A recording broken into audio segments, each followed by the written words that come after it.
Bueno, toda la historia de Cristo encarnado es asombrosa. No sé si ya paraste para pensar en esto. Todos los detalles en la vida de Cristo es algo asombroso, es algo fuera de lo común, es algo único. Desde las profecías de su venida, es decir, ¿quién fue el hombre en la historia de la humanidad que fue profetizado que él vendría? O que fue profetizado cosas que pasarían en su vida, incluso que pasarían en su muerte. ¿Quién fue aquel que fue anunciado cómo sería su nacimiento, dónde nacería? Solo Cristo. ¿Quién fue aquel que fue anunciado cómo pasaría su muerte? ¿Por qué moriría? ¿Cuál es el resultado y el fruto de su muerte? Solo con Cristo. Incluso profetizado y hablado fue sobre su resurrección y todo lo que el fruto de ello sobre la humanidad y sobre las vidas de aquellos que se rindieron a Cristo. Entonces, de igual manera, es de dejarnos asombrados las últimas palabras de Cristo estando colgado en la cruz. Fueron palabras asombrosas, palabras que merecen que nos detengamos para decir, oye, ¿por qué Cristo habló lo que habló? Y por eso la semana pasada empezamos, ¿no?, a reflexionar sobre la primera de estas 7 palabras que Cristo, el Rey, habló mientras estaba colgado en la cruz. Y me parece muy interesante, ¿no? Es muy impactante pensar en ello porque, claro, si ya de pensar que una persona está tumbada en una cama y sabe que está en los últimos momentos, ¿no?, sus últimos alientos, ya de por sí es de pensar qué cosas hablaría una persona estando en esta situación y cuanto más Cristo estando colgado en una cruz, ¿no? Porque yo creo que el sufrimiento y el dolor que estaba sintiendo, cualquiera de nosotros lo único que haría sería gemir, ¿no? Y llorar, porque no fue nada agradable. Pero aún estando allí, él seguía demostrando que es rey. Esto es para mí es asombroso, ¿no? Entonces, la semana pasada vimos que Cristo dio una palabra de intercesión, ¿no? Que fue, intercedió por aquellos que le estaban crucificando diciendo, Padre, perdónales porque no saben lo que hacen. Ahora, hoy nos toca meditar sobre una otra, que vamos a decir que es la segunda expresión, porque es la segunda que estamos viendo, ¿vale? De Cristo en la cruz, la cual fue una palabra de salvación y es muy conocida de todos nosotros. Vamos a leerlo juntos. Está en Lucas capítulo 23, versículos 42 y 43.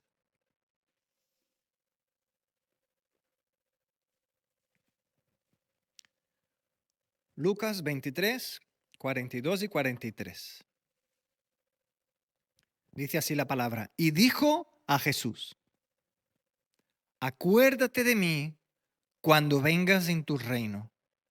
Entonces Jesús le dijo, de cierto te digo que hoy estarás conmigo en el paraíso. La segunda expresión de Cristo en la cruz fue esta respuesta a la expresión o a la petición de este ladrón que estaba moribundo a su lado en la cruz. Ahora, antes de tener en cuenta las palabras de nuestro Salvador en la cruz, vamos primero a reflexionar qué es lo que le llevó a decir estas palabras. Vamos a reflexionar en esta escena que Dios creó. ¿Qué escena más maravillosa que Dios creó haciendo con que su hijo esté colgado en una cruz y pudiendo hablar de ella? Y no solo hablar de ella, porque vosotros creéis que fue un accidente, que el Señor de la gloria, el unigénito de Dios, fuera crucificado entre dos ladrones. ¿Creéis que esto pasó por acaso? Mira, es que salió así. Hechos capítulo 4, versículo 28 dice, para hacer cuanto tu mano y tu consejo habían antes determinado que sucediera. Nos muestra que cada detalle de la vida de Cristo estaba determinado como Dios Padre quiso que fuese. No fue obra del azar, sino que cada momento, cada conversación, cada palabra, es parte del plan de Dios. Ahora fijaros, 700 años antes, amados, en la oración aquí, ¿no? Yo decía, Señor, no sabemos qué va a pasar 5 segundos después de ahora. Es que no podemos controlarlo. Pero 700 años antes, para nosotros parece un número demasiado, ¿no? Lejos de 700, madre mía, ¿no? 700 años antes ya había sido declarado por el profeta Isaías y dijo que su hijo debía ser contado con los pecadores en su muerte. Isaías 53:12 dice, por tanto, yo le daré parte con los grandes y con los fuertes repartirá despojos, por cuanto derramó su vida hasta la muerte. Y fue contado con los pecadores, habiendo él llevado el pecado de muchos y orado por los transgresores. Qué tremendo, ¿no? ¿No te asombra a ti saber que el Hijo de Dios estaba escrito que él tenía que morir entre los delincuentes, criminales, ¿no? Y esto ahora para nosotros parece inconcebible.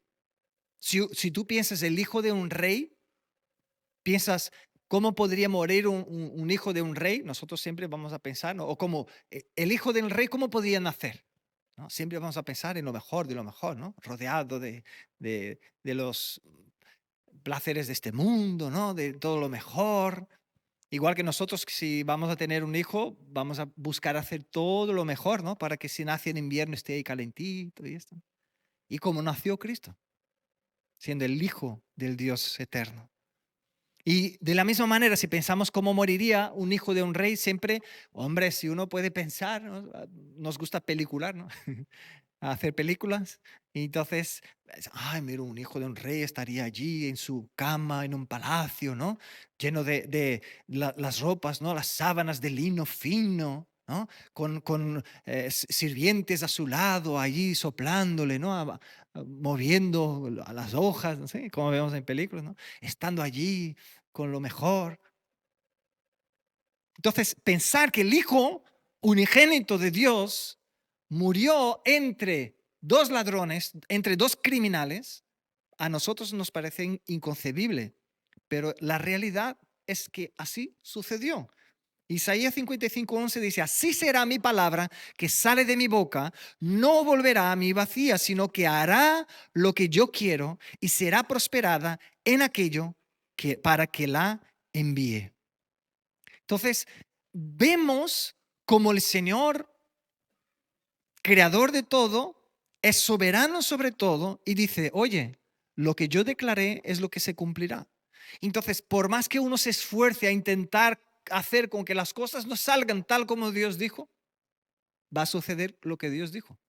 Entonces, yo no sé a ti, pero a mí me da una paz tan grande poder estudiar estas cosas y mirar y decir, mira cómo Dios, mi Dios, que ahora es mi Padre a través de Cristo, es soberano sobre todas las cosas. Nada se le escapa de las manos. Es increíble. Bueno, increíble no.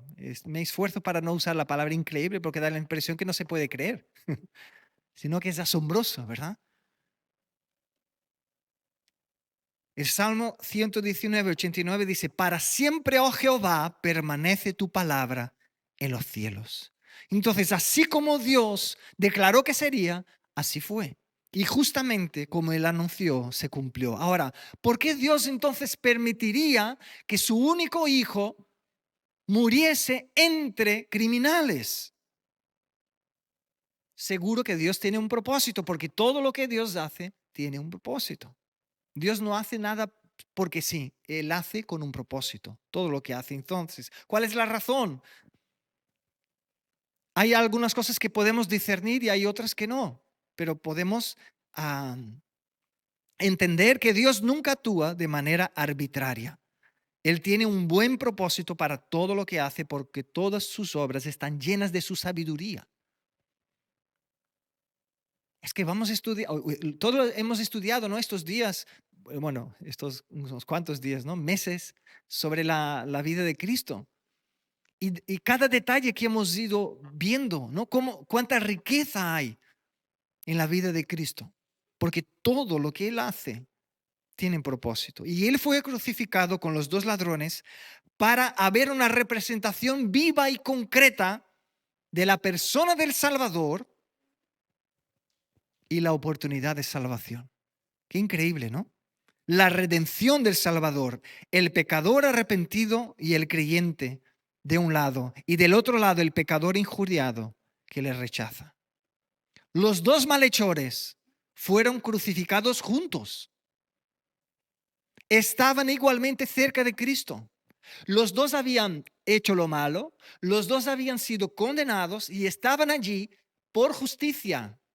No estaban ahí injustamente. El que estaba injustamente era Cristo, porque Él se estaba haciendo nuestra justicia. Pero los demás que estaban a su lado estaban porque lo hicieron mal. Entonces estaban pagando las consecuencias de su pecado. Y los dos estaban igualmente. No era que uno era más bueno que el otro, ¿no? No era un pobrecito de uno, ¿no? Que fue allí, no sé, estaba pasando y le cogieron. No, no, no. Los dos eran culpables. Los dos al lado de Cristo. Ahora, uno murió en sus pecados y el otro recibió perdón. ¿Cómo se puede explicarlo entonces sin considerar la soberanía de Dios? Para que fuese exactamente así. ¿Me entendéis? Porque si no, los dos podrían haber reconocido y no sería tan completo el mensaje. O si no, ninguno de los dos hubiese reconocido y tampoco fuese completo este mensaje. Es impresionante. Vemos entonces que lo mismo sucede hoy, hermanos. Unos escuchan y otros no. A uno el Espíritu Santo convence de sus pecados y a otros no, porque es Él que convence. ¿Por qué? Ahora, todo lo que podemos decir es que el Padre, en su soberana voluntad, permite una cosa y la otra. Aquí no nos vamos a meter y querer ser Dios. Simplemente necesitamos ser conscientes de que es así. Porque yo creo que esto magnifica a Dios porque le dejamos a Él como más grande que nosotros, admirable. Y en una situación de obligarnos a ser humildes y de decir, esto pertenece al Señor, no es mi asunto. ¿Sí? ¿Entendéis? Ahora, la soberanía de Dios nunca tiene la intención de destruir la responsabilidad humana. Nosotros debemos obedecer, debemos predicar a tiempo y fuera de tiempo. Sí, esto es lo que el Señor demanda de nosotros. Pero porque lo hagamos, no quita la soberanía de Dios. Él sigue siendo soberano sobre todo. Ahora, Dios nos quiere enseñar a través de esta maravillosa escena que fue la salvación de este ladrón que estaba ahí colgado en la cruz. Y la primera cosa que yo creo que Dios nos enseña en esta maravillosa escena es que el mismo Dios creó de esta manera. Es primero que Dios es el Dios de toda gracia. En la salvación de este ladrón tenemos una visión clara de la gracia victoriosa como no se la puede encontrar en cualquier otro lugar de la Biblia. ¿Y sabéis por qué? Porque es el lugar donde podemos ver una persona que estaba a punto de morirse y no tuvo oportunidad de hacer nada bueno, sino que estaba allí para morir por hacer lo malo. Entonces él no merecía. Si vamos a decir que, hombre, tenía que hacer algo bueno con su vida, no tenía que estar allí, él no tuvo la oportunidad de hacerlo. Entonces, ¿será que de verdad merecía ir al cielo con Cristo? ¿Veis? Aquí vemos la potencia de la gracia de Dios. El apóstol Pablo, ¿no? Vivió una vida recta antes de su conversión. Y cuando digo recta es que él buscaba con todas sus fuerzas hacer lo mejor que él podía hacer delante de la ley, pero él siguió esforzándose después de entregar su vida a Cristo. Entonces, ¿cuál es la diferencia? ¿No? Porque el ladrón tuvo una vida perdida en maldad y nada más. Entonces, ¿podemos decir que el apóstol Pablo fue mejor que el ladrón? ¿O el apóstol Pablo merecía la salvación? No, hermanos, si no, estaríamos siendo incoherentes con lo que la palabra dice, que ninguno buscaba a Dios de verdad, sino que todos somos malos por naturaleza. Entonces, ni uno ni otro merecía la salvación. Efesios 2:8 dice, por gracia sois salvos por medio de la fe, y esto no de vosotros, pues es don de Dios. En este ladrón, en esta cruz, colgado al lado del Salvador, y el que recibió la palabra de salvación, hoy mismo estarás conmigo en el paraíso. Qué tremendo, hermanos. ¿Cómo podemos ver la gracia de Dios de una manera tan evidente? De decir, no merecía. ¿Qué hizo para merecerlo? Nada. Pues esta es la gracia de Dios. Y esto no es de nosotros, dice la palabra, es don de Dios. Qué tremendo. Entonces, me gustaría dar énfasis en esto porque muchos consideran, en muchas religiones incluso, consideran que uno tiene que ganar, que conquistar su salvación. Como si hubiera un camino humano, como si hubiera un camino carnal. A ver si yo voy construyendo ahí aquí y yo puedo ganar y llegar allá, ¿no? Primero, a gente que dice que hay que ser una buena persona para que Dios te reciba. Yo no sé tú, pero si yo dependiera de que fuese buena persona para que Dios me recibiese, estaba perdido. Porque yo no soy bueno. Con 12 años de edad entregué la vida a Cristo y ya era muy consciente de las cosas malas que hacía y de las maldades que mi corazón anhelaba. Cuando nosotros somos aceptados por el Padre, ¿a qué nos invita el Señor a hacer? ¿Cuál fue el ejemplo de Cristo? Él dijo, yo vine para hacer mi voluntad, yo soy hijo de Dios, hago lo que me da la gana. No, ¿verdad? Él dijo, mi alimento es hacer la voluntad de aquel que me envió. Vemos que estamos, como dijo el apóstol Pablo, ahora somos esclavos de Cristo. No porque Él nos obliga, está ahí con un látigo, ¿no? Diciendo, ahora tienes que hacer, sino porque su amor por nosotros es tan maravilloso que decimos, Señor, yo no merecía la salvación y me la diste en Cristo Jesús. Ahora, Señor, no hay nada más que yo pueda hacer que rendir mi corazón a ti y decir, Señor, quiero hacer tu voluntad. Porque yo veo que la mía no, no siempre me lleva a un buen camino, aunque yo me esfuerce, ¿no? Tercer punto que pensamos en esto es que la gracia de Dios es que la que nos salva y no somos nosotros mismos. Tenemos que cumplir con cierta calidad, hay personas que dicen, ¿no? Y cantidad de buenas obras para alcanzar entonces la gracia que necesitamos. Ahora imaginad si fuese así, ¿no? Hay algunas religiones que dicen así, mira, tú tienes que vender esta cantidad de libros, tú tienes que visitar no sé cuántas personas. Y luego al final de todo esto, sí puede ser que Dios se piade de ti, te ha salvado. Qué angustia, ¿no? Vivir de esta manera. Pero la palabra de Dios no nos dice esto. La palabra de Dios nos garantiza que aquel que murió por nosotros es poderoso para guardarnos hasta el último día. Qué tremendo, hermanos. Y luego, en cuarto lugar y último, ¿no? Hablando sobre la gracia de Dios, que somos salvados por su gracia. Aún con todo esto, aún creando un montón de reglas y de normas y de cosas, hay mucha gente que piensa que el diablo puede venir y ¡fuf! Y de sopetón, un día como menos esperas, cometes un pecado, te mueres y te vas al infierno. Entonces hay gente que vive con miedo, desesperación, diciendo, Señor, aquí, que el diablo no me pille, que el diablo no me pille. Pero esto no es bíblico. El Señor, hay más versículos que hablan sobre la garantía que el Señor nos da de salvación, para que podamos vivir en Él confiados en Él. Claro que no vamos a decir, no, ahora soy salvo, hago lo que me da la gana, porque entonces ya demuestra que no somos de Cristo, porque no estamos buscando hacer la voluntad del Padre. Entonces, hermanos, aquí en este ladrón, en la cruz, vemos reflejado el poder, la potencia de la gracia de Dios, la salvación del Señor sobre aquel que no merece. Y estos somos tú y yo. Entonces yo te pregunto, ¿no? ¿Qué hizo el ladrón después de su conversión? ¿Cuántas personas él evangelizó? ¿A cuántos predicó? ¿A cuántos salvó? ¿A cuánta gente él sanó? ¿Cuántas buenas obras hizo? ¿Cuánto pan dio al hambriento? ¿A cuántos pidió perdón por haber robado? A ver, de las cosas malas que él hizo, ¿a quiénes pidió perdón? Para que la gente pudiese ver allí, no, estoy arrepentido, estoy llorando, estoy buscando ser ahora una persona diferente, aportar algo a la sociedad. ¿Qué hizo?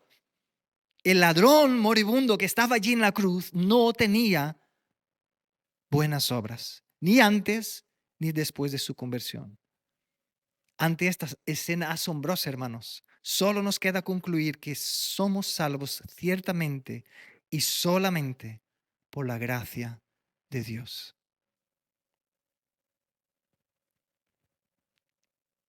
En el estudio que estamos haciendo de la Escuela de Teología, esta semana nos tocó hablar sobre la expiación de Cristo. Y allí se comenta, ¿no? Que, ¿cuál es la, bueno, no es decir una pregunta, ¿no? ¿Cuál es la necesidad de que Cristo o de que hubiese la expiación? Y claro, la primera saltamos diciendo, no, porque somos pecadores, entonces Cristo tenía que venir. Y yo te pregunto, ¿y quién lo ha dicho? ¿No?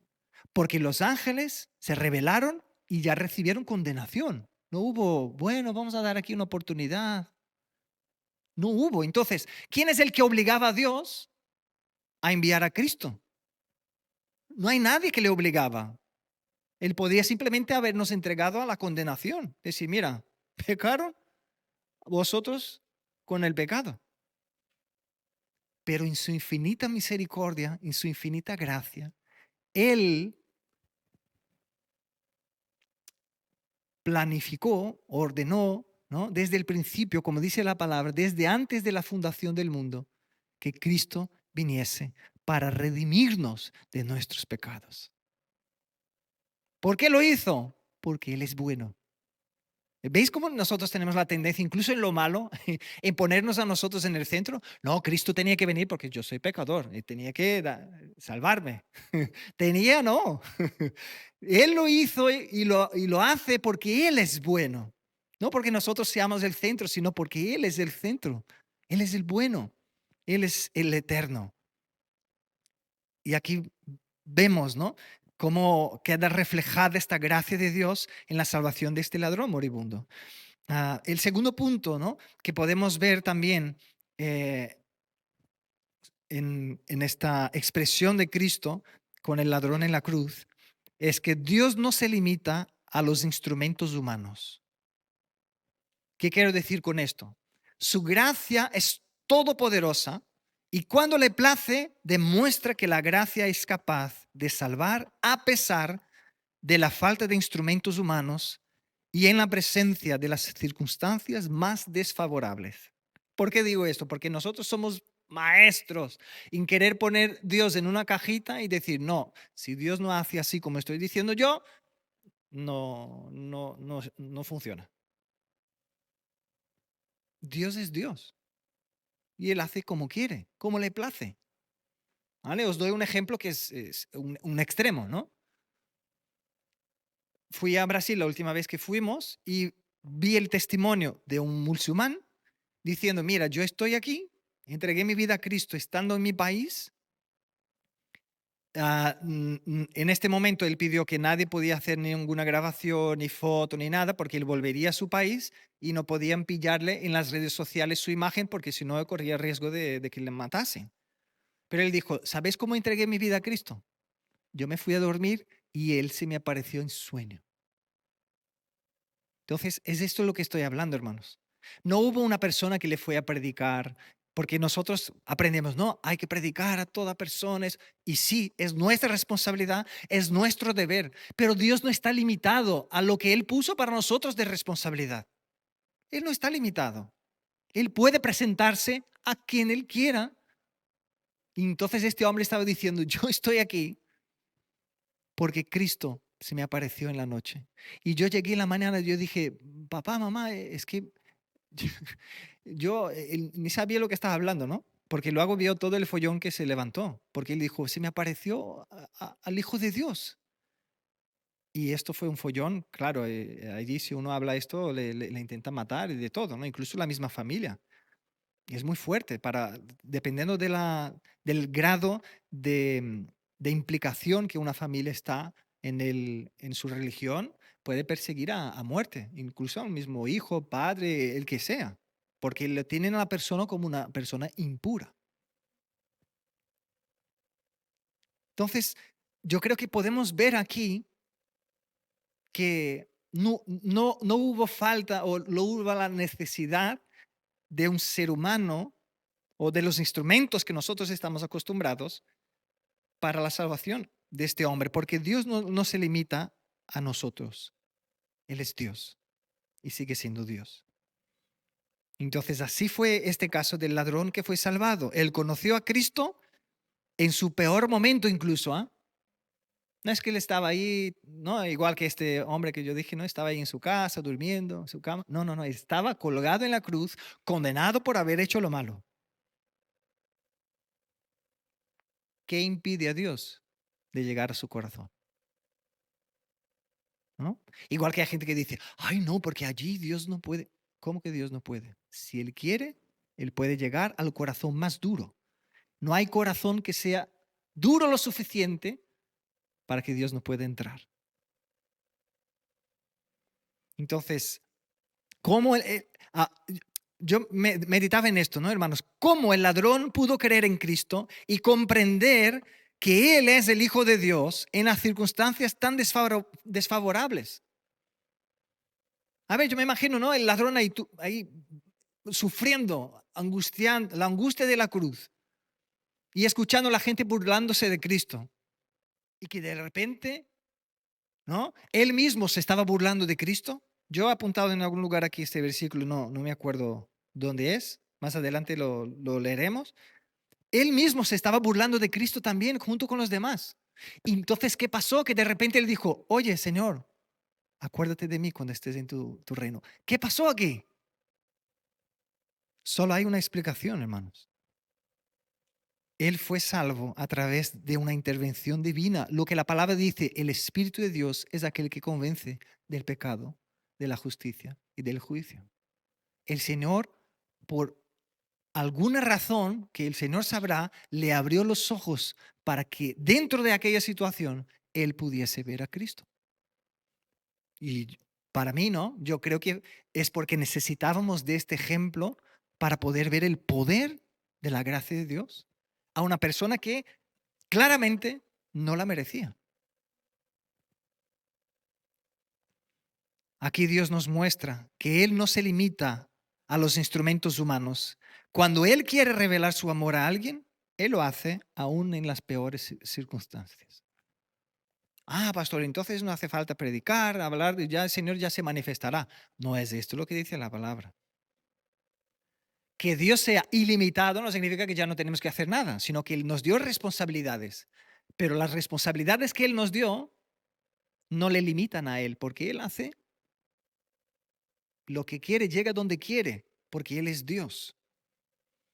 El tercer punto, solo a Dios sea la gloria. Entonces, por eso mismo podemos entender cómo Dios creó esta escena maravillosa, como Dios mostró que este ladrón, igual que el otro, no merecía la salvación, pero Cristo lo salvó. Y podemos estar seguros de ello, ¿no? Porque imaginaros, si no hubiese esta escena, se diría que el bautismo en las aguas es la salvación, que la gente podía salvarse por bautizarse, porque es el único ejemplo que hay en la Biblia de una persona que seguro fue al cielo y no se bautizó en las aguas. Porque si no fuese esto, iba a decir, no, hay que bautizarse porque si uno se muere sin bautizarse, se va al infierno. Entonces, imaginaros, ¿no? En el lecho del hospital, una persona que está allí, tú le dices, que Cristo murió por ti. Y dice, sí, ahora veo, yo quiero, Señor, eres mi Señor, sálvame, líbrame de mí mismo. Y se muere. Y dice, pobre, es que no fue bautizado, no puede ir al cielo. Sería Sería raro, ¿no? Pero mira cómo el Señor es perfecto, hermanos. Nos dejó este ejemplo para que con tantas cosas podamos aprender.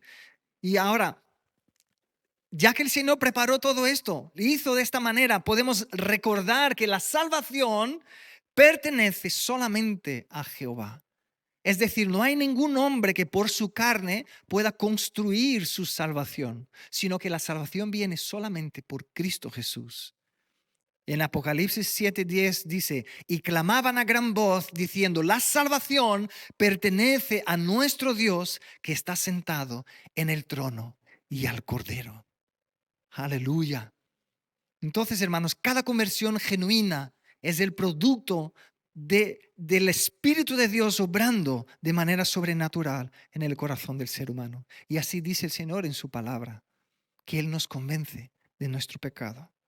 Ahora, vamos a considerar esta petición del ladrón a Cristo. Él dijo, acuérdate de mí cuando vengas en tu reino. Y entonces Jesús le dijo, de cierto te digo que hoy estarás conmigo en el paraíso. Entonces, en primer lugar, aquí vemos el significado del arrepentimiento y de la fe. Ahora, normalmente la gente habla del arrepentimiento como si fuese simplemente yo voy a cambiar de mentalidad, ¿no? Yo tengo una mentalidad hacia el pecado, voy a cambiar la mentalidad en contra del pecado. Voy a cambiar el dolor del pecado por el gozo que Dios da y por eso voy a abandonar el pecado. Normalmente hablamos de esto del arrepentimiento, pero el arrepentimiento es más profundo que solo esto. Porque si fuese solo esto, sería algo más intelectual, sería algo más externo. Ahora, el arrepentimiento bíblico es darnos cuenta de nuestra condición de perdidos. El arrepentimiento bíblico es darnos cuenta de que dice la palabra que no hubo ni uno solo que buscase a Dios. Y tú puedes decir, pero estaban todos los sacerdotes, estaban toda la gente ahí, y no había ni uno. No. Es decir, ninguno de ellos podía, por más que se esforzasen, construir su salvación por su carne, sino que la salvación viene solamente por Cristo Jesús. Y esta es la condición del ser humano. Efesios 2:1 dice, y Él os dio vida a vosotros cuando estabais muertos en vuestros delitos y pecados. Entonces, el arrepentimiento genuino no es solo decir, yo reconozco que hice cosas que luego me salieron mal, entonces ahora yo quiero hacer las cosas bien porque quiero que me salgan las cosas bien. ¿Entendéis? Esa es la diferencia. El arrepentimiento genuino bíblico es decir, yo soy malo. Por más que me esfuerce para hacer lo bueno, yo soy malo. Y por más que yo intente hacer lo bueno, lo mejor que yo pueda hacer no me da la garantía de estar en la presencia de Dios. Porque por mis obras de la carne no puedo, sino que es por las obras de Cristo. Por Él es que yo soy justificado. El segundo, eh, el segundo punto de profundizar sobre el arrepentimiento es descubrir nuestra ruina, hermanos. Es que es nuestra ruina estar sin Cristo. Porque dice la palabra, un versículo que nos gusta tanto, ¿no? Para evangelizar, el salario del pecado es la muerte. Esto es la ruina, hermanos. ¿Puedes hacer memoria cuando tú entregaste tu vida a Cristo? De decir, soy pecador. ¿Sabes esta conciencia de decir, estoy perdido sin Cristo? Es que si yo no voy tras Él, ¿qué será de mí? Este es el verdadero arrepentimiento. Ser conscientes de nuestra ruina sin Cristo. Y por último, profundizando sobre el arrepentimiento, es ser conscientes del juicio de Dios sobre nosotros. Porque Juan 3:18 dice, el que en él cree, no es condenado, pero el que no cree ya ha sido condenado, porque no ha creído en el nombre del unigénito de Dios. Entonces, ¿qué hace falta para que uno sea condenado? Simplemente nada, solo seguir viviendo sin creer en Cristo. ¿Qué hace falta para que uno reciba la vida? Aquel que cree en el unigénito de Dios. Entonces ves que el arrepentimiento no es solo algo superficial de, bueno, me arrepiento de hacer las cosas malas y de darme mal y ahora quiero que mi familia sea, ¿no? sea feliz. entonces ahora hago cosas buenas. No, no, el arrepentimiento bíblico es entender, darnos cuenta de nuestra condición de perdidos, de nuestra ruina delante de Dios y del juicio, nuestra condición de juicio, porque estamos blancos de la ira de Dios. Amén. Entonces, vemos que el arrepentimiento no es un proceso intelectual de que vamos trabajando y a ver si entendemos bien. Es una conciencia que el Espíritu de Dios nos convence del pecado y de la presencia de Dios y de nuestra maldad. Y esto es exactamente lo que encontramos aquí en el caso del ladrón. Porque primero él dice fijaros lo que él dijo a su compañero. Lucas 23:40, él dijo lo siguiente: ni aún tú temes a Dios estando en la misma condenación. Fijaros, ni aún tú temes a Dios estando en la misma condenación. Ahora fijaros que él no dijo, ¿tú no temes el castigo? Él no habló sobre no temer el castigo, habló sobre temer a Dios. Porque este arrepentimiento de decir, me arrepiento por hacer cosas malas y ahora voy a hacer cosas buenas porque yo quiero tener una vida buena aquí en la tierra, no es esto de él está hablando, no es el castigo por actuar mal, sino que es temer a Dios por estar bajo su ira. Ni aún temes a Dios, le dijo, porque él comprendió que Dios es el Rey Supremo. Él comprendió que él estaba al lado del Hijo de Dios. Él comprendió que Dios es el supremo juez. Entonces él dijo, ¿cómo tú aún no temes a Dios?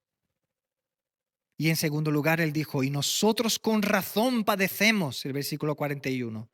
Dice, con razón padecemos y estamos condenados porque recibimos lo que merecemos por nuestros hechos.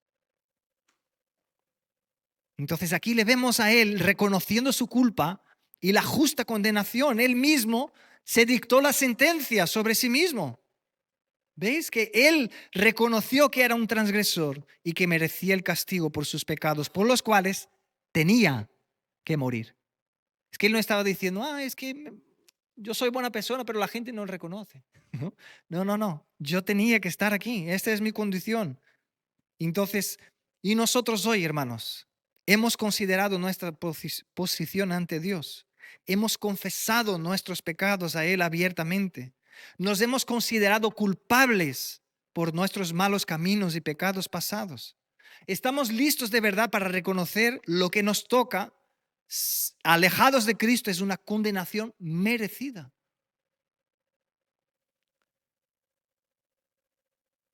Los pecadores confesos, dice la palabra, son los pecadores que realmente toman el lugar de los pecadores ante Dios.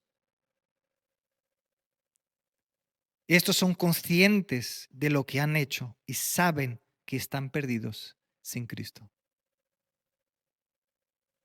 Ahora, hermanos, ¿cómo este hombre pudo llegar a esta conciencia? ¿Quién le predicó allí estando en la cruz? Porque si hace 2 segundos él estaba diciendo, sálvate a ti mismo, no eres el rey.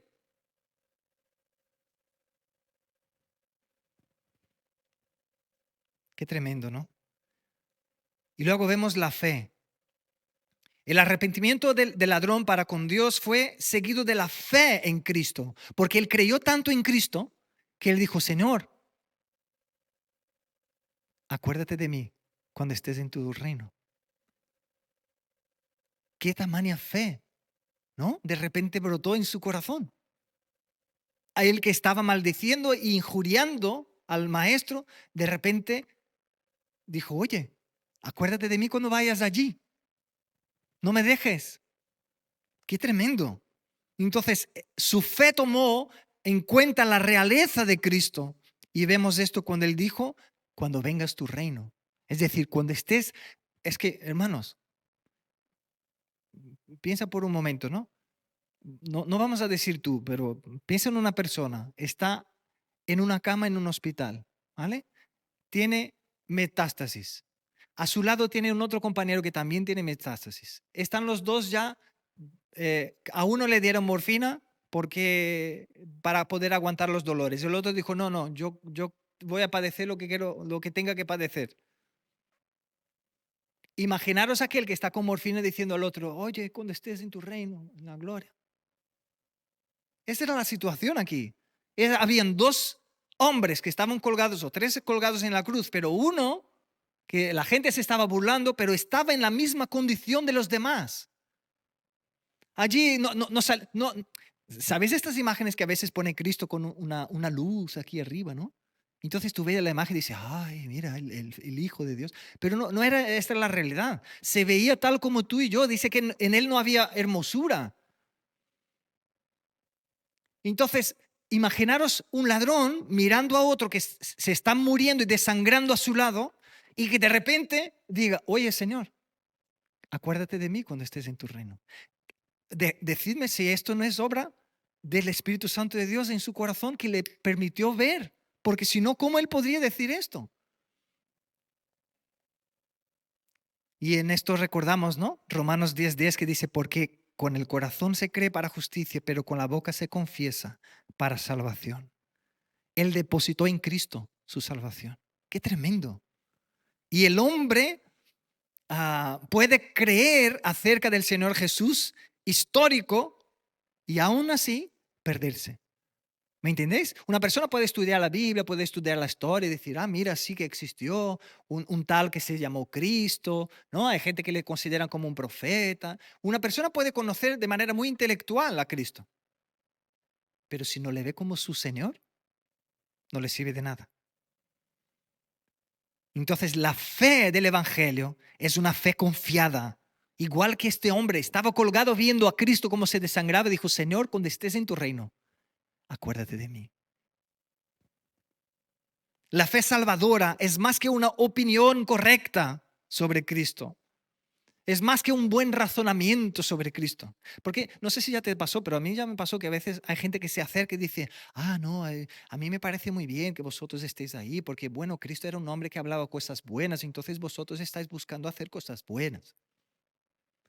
Habla de la obra de Cristo como si fuese algo simplemente externo y intelectual. Mira, qué bueno.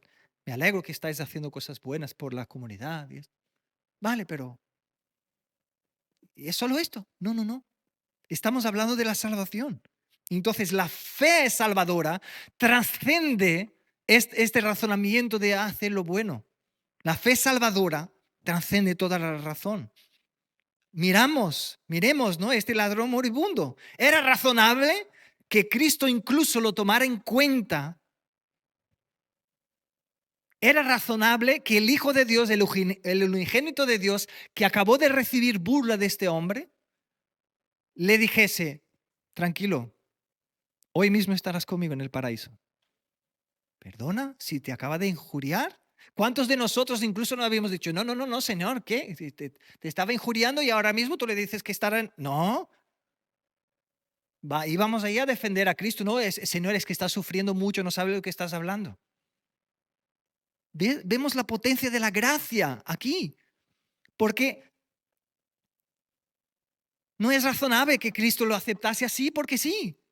¿Cómo? ¿Que va a aceptar así porque sí? Esta es la gracia, hermanos. Marcos 15:32, este es el versículo que quería recordar, que dice, lo mismo le injuriaban también los ladrones que estaban crucificados con él. Entonces, no tiene razón de ser, es porque esta es la gracia. Por eso dice que es un regalo. Por eso la palabra dice que la gracia es este regalo que el Señor nos da. Entonces, nuestra cabeza, ¿no? Tiene razones, pero nuestro corazón, no. La petición de este hombre fue de todo su corazón. Su cuerpo estaba preso a la cruz, pero su corazón estaba lleno o libre para creer en Cristo.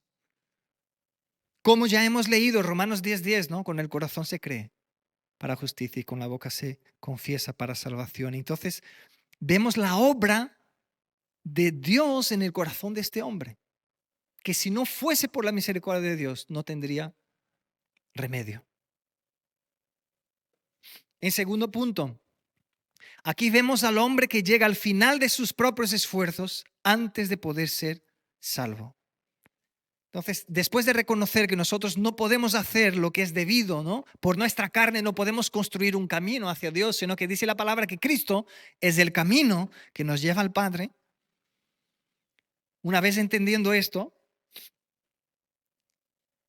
estamos,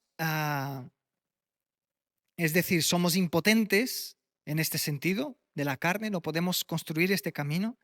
No es por nuestras obras de justicia, sino que es por las obras de justicia de Cristo. No es porque nosotros podamos hacer algo bueno, sino que es por su misericordia que Él nos salva.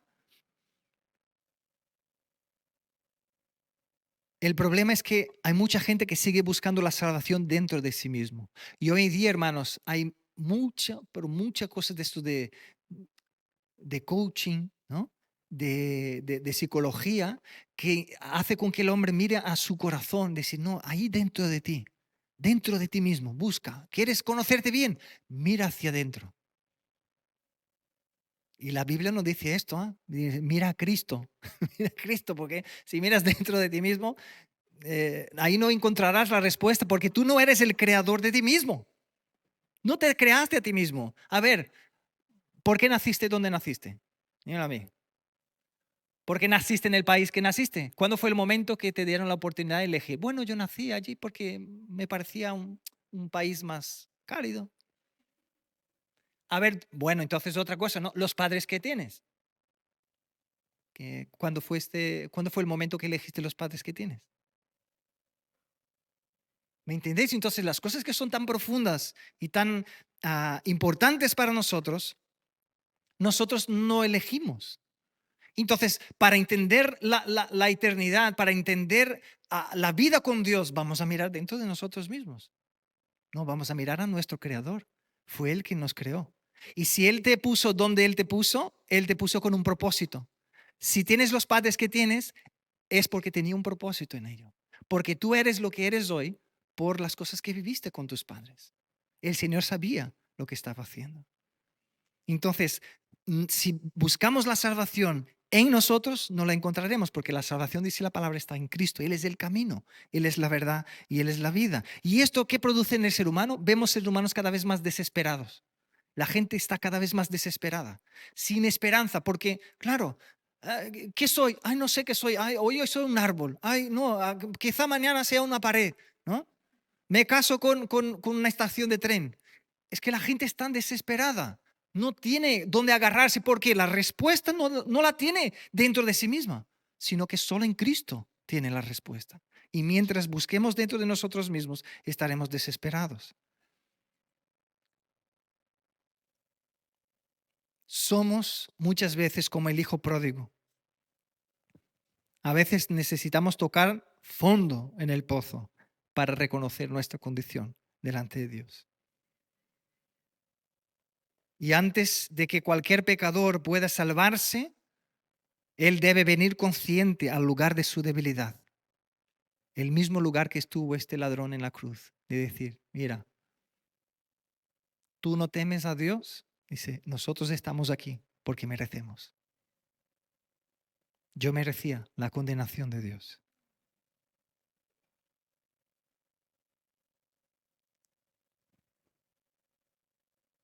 Incluso hubo un escritor que escribió esta frase diciendo, necesitamos tener nuestras manos de la justicia propia clavadas en la cruz. Nuestros pies que intentan construir por nuestra carne, nuestra propia voluntad o el camino hacia Dios, también deben estar ahí clavados en la cruz.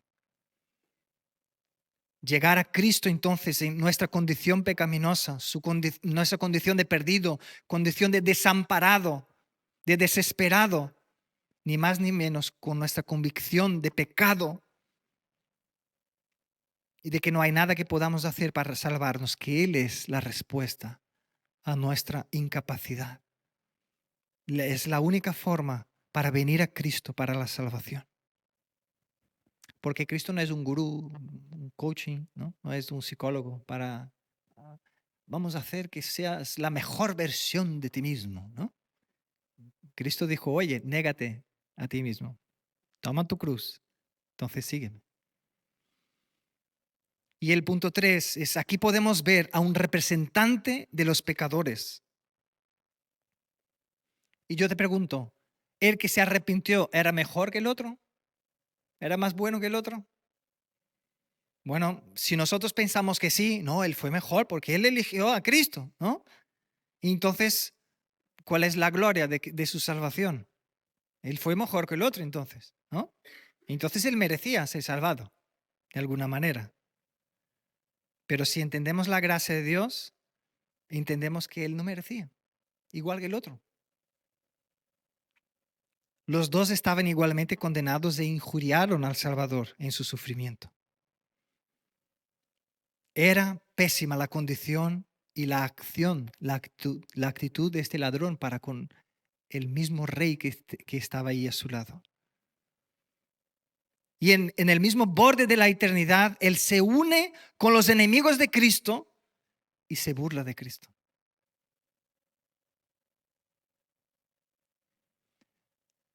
Nosotros, hermanos, estamos representados aquí por estos dos ladrones. Cuando vivimos la vida apartado del Señor, es una burla para el Señor. Cuando nos rendimos a Él y reconocemos su señorío, estamos acercándonos, ¿no?, al ejemplo de este ladrón. ¿Merecía ser condenado? Sí, pero recibió salvación. ¿Por qué? Porque Dios es un Dios lleno de gracia. Entonces, esto de que el mundo no cree que es buena gente, en el sentido de que, ay, con las cosas buenas que yo hago compenso las malas que yo hago, ¿no? Eh, Esto no cambia, no cambia los hechos que el Señor nos muestra en su palabra, porque dice, engañoso es, en Jeremías 17:9, engañoso es el corazón más que todas las cosas y perverso. ¿Quién lo conocerá? Romanos 8:7 dice, la mente carnal es enemistad con Dios, porque no se sujeta a la ley de Dios, ni tampoco puede. Entonces, esto también nos hace, hermanos, ver que los descendientes de Adán, es decir, tú y yo, tenemos el mismo problema. Porque no hay diferencia por cuanto todos pecaron y están destituidos de la gloria de Dios. Nosotros éramos como estos dos ladrones allí, mereciendo nuestro castigo delante de Dios. Ahora uno puede decir, ¿no? Sí, me imagino a las personas que no conocen a Cristo, ¿no? Diciendo, pero yo no soy un ladrón, no soy un delincuente, yo busco hacer lo bueno, ¿no? Aquí vivir lo mejor en mi comunidad. Reconozco que no soy perfecto, pero hombre, un ladrón así en la cruz no me representa a mí, ¿no? Entonces, vale, si uno piensa así, podemos preguntarle, vale, entonces, ¿qué te parece el hecho de que Dios nos creó para su gloria y nosotros estamos sirviendo a otro y no a Dios? Como comentaba Ismael en el estudio, esto es digno de condenación. Somos exactamente como aquel ladrón. Entonces, finalmente, ¿qué podemos aprender de nuestro representante, este ladrón moribundo que fue salvado? Solo cuando descubrimos nuestra desesperada condición de perdidos es cuando descubrimos nuestra necesidad del divino Salvador. Solo cuando estemos conscientes de nuestra completa corrupción y falta de relación con Dios que vamos a apresurarnos a encontrarnos con el gran médico, porque Cristo dijo, yo vine para los que están enfermos, ¿no? Y los que están enfermos son los que reconocen en realidad que están enfermos, ¿no? Porque él hablaba del pecado en el corazón del ser humano. Solo cuando nos encontremos con la imagen de este moribundo ladrón y nos veamos reflejados en él, es cuando diremos, Señor, acuérdate de mí. Debemos estar completamente humillados antes de poder ser exaltados. Debemos estar despojados de los trapos sucios de nuestra propia justicia antes de estar listos para vestir las vestiduras blancas de salvación. Tenemos que llegar a Dios como mendigos y con las manos vacías antes de que podamos recibir el regalo de la vida eterna. Tenemos que tomar el lugar de los pecadores perdidos ante Él si queremos ser salvos. Y también tenemos que reconocer que los ladrones somos nosotros mismos en la cruz antes de poder tener un lugar en la familia de Dios. Que Dios nos dé la gracia de llegar al mismo arrepentimiento que hubo en este ladrón. Hoy quiero hacer mías estas palabras de este ladrón en la cruz diciendo: Señor, acuérdate de mí cuando vengas en tu reino. Esta es nuestra esperanza, hermanos. ¿Sabe? El que decimos que vivimos por Cristo, ¿no? Para mí el vivir es Cristo y morir es ganancia, porque nuestra esperanza está que cuando Cristo vuelva, Él se acuerde de nosotros. Y la palabra dice que Él se acordará porque Él es un Dios lleno de gracia y de misericordia. Porque nosotros somos igual que este ladrón en la cruz.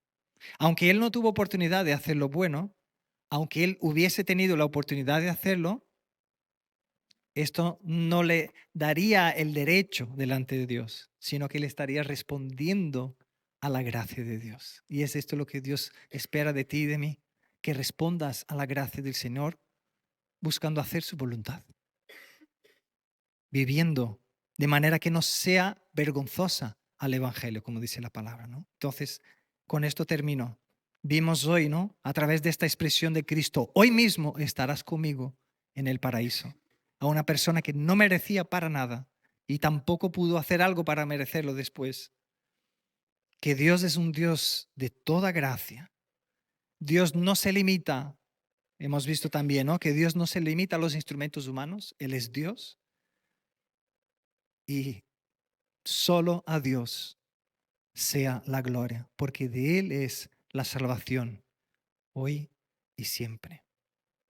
Y con estos versículos termino. Isaías 43, 10 a 13 dice: vosotros sois mis testigos, dice Jehová, y mi siervo que yo escogí para que me conozcáis y creáis, y entendáis que yo mismo soy.